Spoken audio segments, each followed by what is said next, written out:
अब हम लोग डिस्कस करेंगे 3.1 द रेन ऑफ टेरर, डर का साम्राज्य। Rain means rule, terror means fear, डर।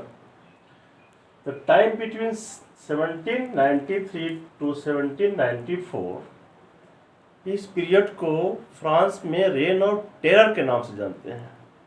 वहाँ एक स्टेट ऑफ फियर, टेरर का रूल था। उस समय रॉबेस्पियर रूल कर रहा था, जैकोबिन क्लब का रूल था कन्वेंशन के द्वारा। और जैकोबिन क्लब जितने उसके एनिमीज थे, क्लर्जी, नोबिलिटी और अदर जो मिडिल क्लास के जो लोग थे, उनका वो पक्का दुश्मन था। उनको देखना नहीं चाहता था। मैक्सिमम लोगों को इम्प्रिजन कर दिया या बहुत लोगों को गुलटाइन कर दिया, फांसी दे दिया जाता था। गुलेटिन नामक डॉक्टर गुलेटिन एक साइंटिस्ट थे, वे एक डिवाइस डेवलप किए थे। उस डिवाइस से लोगों को बिहेड कर दिया जाता था, मतलब लोगों का सिर अलग धड़ अलग, लोगों को वह 2 पार्ट में बांट देता था, सिर को अलग कर देता था। इस डिवाइस से लोगों को गुलटाइन, इसका नाम था गुलेटिन किए थे। गुलेटिन के नाम पर गुलटाइन रखा गया था। और गुलटाइन के द्वारा रॉबेस्पियर जो रूलर था, अपने एनिमीज को गुलटाइन कर देता था, मार देता था, बहुतों को जेल भेज दिया। यहाँ तक कि उसके अपने पार्टी के लोग जो उससे एग्री नहीं थे, जो उससे कन्विंस नहीं थे, उसको भी वह जेल भेज देता था या गुलटाइन कर देता था। इतना वह स्ट्रिक्ट था, इतना वह डेडफुल था, क्रूअल था रॉबेस्पियर। लेकिन कुछ सुधार भी लाया।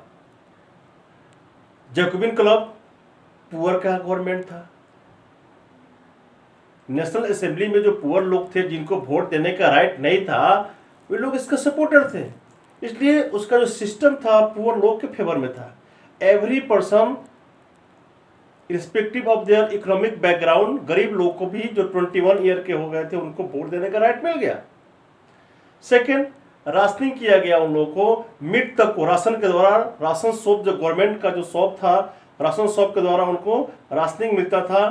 Food grain, feet, flour, meat ration shop के द्वारा उनको मिलता था, एक कंट्रोल प्राइस में।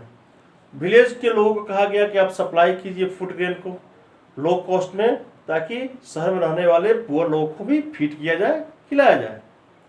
और उसका कहना था कि वह दुश्मन था कैपिटलिज्म का, लैंडलॉर्ड का, क्लर्जी का।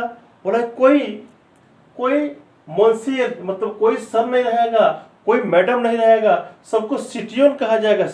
सिटिजन मतलब सिटीजन, सब लोग सिटीजन होंगे, सब लोग इक्वल होंगे, कोई वेरिएशन नहीं होगा। उस समय वेरिएशन था, तो बोला कि नहीं, समाज में सब लोग इक्वल रहेगा, सबको सिटीजन, कोई अलग सर। इस नोबिलिटी को और क्लर्जी को स्पेशल प्रिविलेज मिला था, उसमें भी बहुत रिस्पेक्ट के साथ देखा जाता था। बोला कि नहीं, कोई मैडम और सर नहीं, सब लोग इक्वल हैं, all are citizen, all are equal before the eye. लेकिन बाद में उसके इस स्ट्रिक्ट डिसीजन वगैरह कुछ ऐसा था जिससे उसके अपने पार्टी के लोग भी उसके दुश्मन हो गए, एनिमी हो गए। उसको कोर्ट में उसको पर ट्रायल किया गया और कोर्ट उसको कन्विक्ट किया, और फाइनली जुलाई 1794 को उसको एग्जीक्यूट कर दिया गया, उसको हैंग कर दिया गया, उसको फांसी दे दिया गया। तो रॉबेस्पियर का यहाँ एंड हुआ।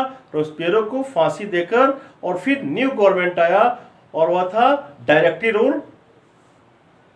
पॉइंट है 3.2 directory rules France after the execution of Maximilien Robespierre. Their directory came again, power was seized, power को वेल्दी पीपुल छीन लिए, और वेल्दी लोगों के कंट्रोल में फिर गवर्नमेंट आ गया। पुअर लोगों का जो वोटिंग राइट था कंप्लीटली उससे ले लिया गया। पुअर लोगों को वोटिंग राइट अब नहीं था, वोटिंग राइट केवल वेल्दी लोगों को मिला। और 2 लेजिस्लेटिव सिस्टम का व्यवस्था किया गया। 2 इलेक्टेड लेजिस्लेटिव काउंसिल आया, मतलब वहाँ उस समय लेजिस्लेटिव काउंसिल का 2 पार्ट था, 2 लेजिस्लेटिव काउंसिल था। और उसमें एक कोऑर्डिनेट करने के लिए मेंबर्स ऑफ डायरेक्टर बनाया गया, उसको डायरेक्टरी किया गया। डायरेक्टरी के 5 मेंबर्स थे, डायरेक्टरी 5 मेंबर के डायरेक्टरी को बनाया गया। लेकिन दोनों में कोऑर्डिनेशन अच्छा नहीं रहा।